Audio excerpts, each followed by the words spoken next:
Naglalakad pauwi galing sa work. Sa bagay, magandang exercise naman to. Hindi pa kasi nadaan ang bus. May makikita ka rin magagandang view dito. Katulad ng halaman na to na tumubo lang dito sa may daan. Ang cute naman. Tapos basta na lang tumubo. Wow, beautiful sunset. Palubog na ang araw. Nagpapatunay lang na malapit na matapos ang isang araw.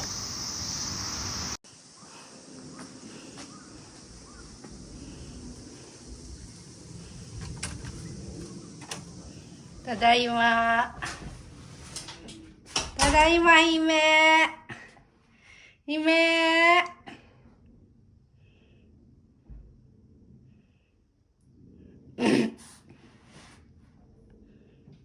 Hime, tadaima. Tadaima. Hime, tadaima. 泣いたの？寝てたの？泣いてるの？顔見せて。姫顔見せて。姫の顔見せてよ。どこまで行くの？ただいま。Nag-rest lang ng kunti. Then time to cook dinner. Ginagawa after ng work. Magluluto na tayo ng soup. This is fried tofu.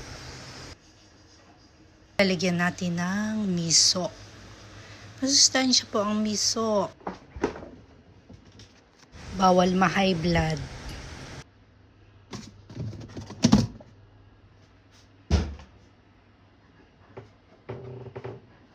Dapat healthy po ang ating kinakain upang hindi tayo magkasakit.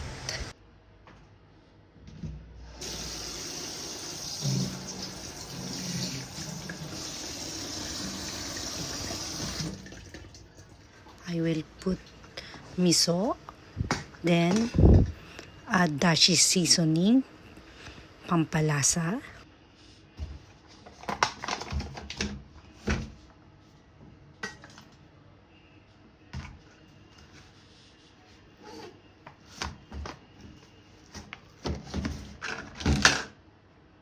Kunti lang ilalagay natin para hindi siya maging maalat. Kasi pag masobrahan tayo ng lagay, magiging maalat siya at hindi yung maganda sa health. Wait for it to boil, then turn off the gas range.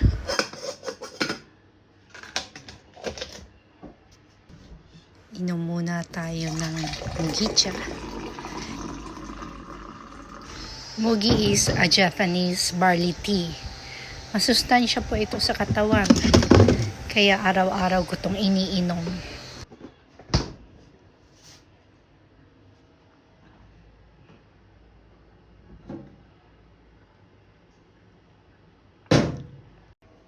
And then, na-switch ko na po ang rice cooker para sa rice natin. Wait lang tayo hanggang sa ito ay kumulo. 40 minutes ang hihintayin natin. After 40 minutes, luto na.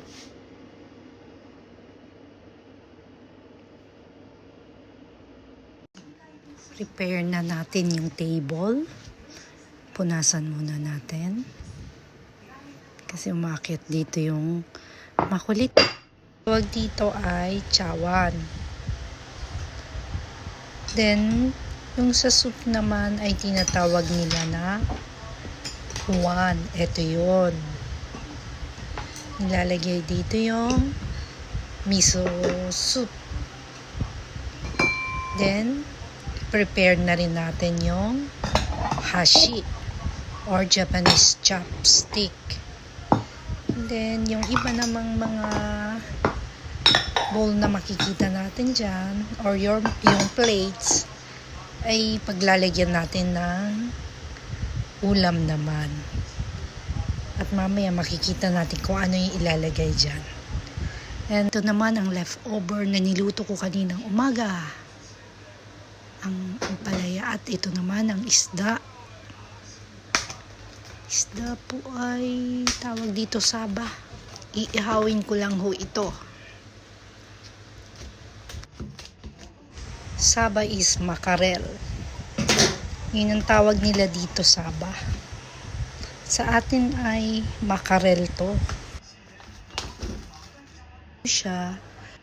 Ang tawag po sa nilalagay ko ay Japanese sake. Para po hindi maglangsa yung isda at maging malambot. At lalong sasarap yung niluluto mo kapag nilagyan mo nito. No worries naman kasi hindi siya nakakalasing. Ginagamit talaga to kahit sa mga restaurant. Prepare na natin yung paglulutuan or pag-iihawan nito.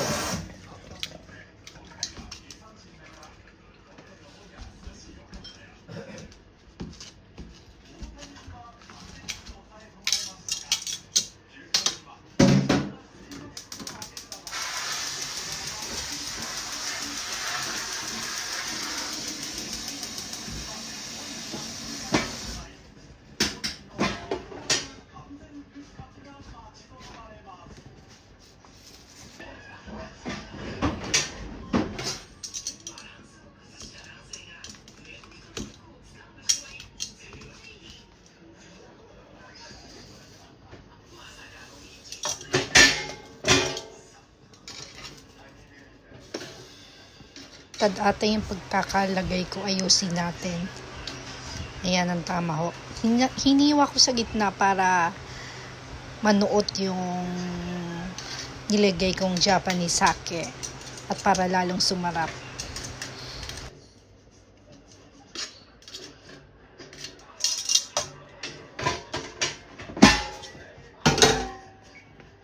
Then, iset na natin ng 10 minutes. Tingnan natin kung maluluto na siya. Pero pwede naman siya i-adjust. Then, okay na po. Naluto na siya. After 10 minutes. Then, i-prepare na natin. Ilagay na natin sa bowl or sa plate. Then, iset aside. Ilagay sa table. Ilagay na natin yung miso soup sa bowl or sa uwan. I-prepare natin dito habang mainit. Pero nakalimutan ko maglagay ng wakame. Ang wakame po ay seaweed. Masarap din yun. Yung nga lang, nakalimutan ko talaga ilagay. Eto na po. Ilagay natin yung soup at may nabuo pang miso. Sorry naman. Totally divided into 2. Ayan na po. Ang results ng aking niluto. Luto na po ang rice. Haluin na natin. At para lalong sumarap at hindi maging buhaghag. At lagay natin dun sa ay hindi naman nabubuhaghag. Yan daw po ay technique. Puting na look, guys. Ganyan. Parang ang sarap tingnan. And ang leftover na ang palaya. Ito na po ang resulta ng aking niluto ngayong gabi. Madali lang naman.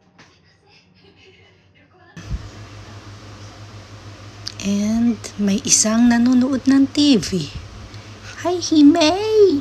Himei! Ano titingnan mo dyan? Si Hime po ay kumain na. Nagmerienda na rin yan.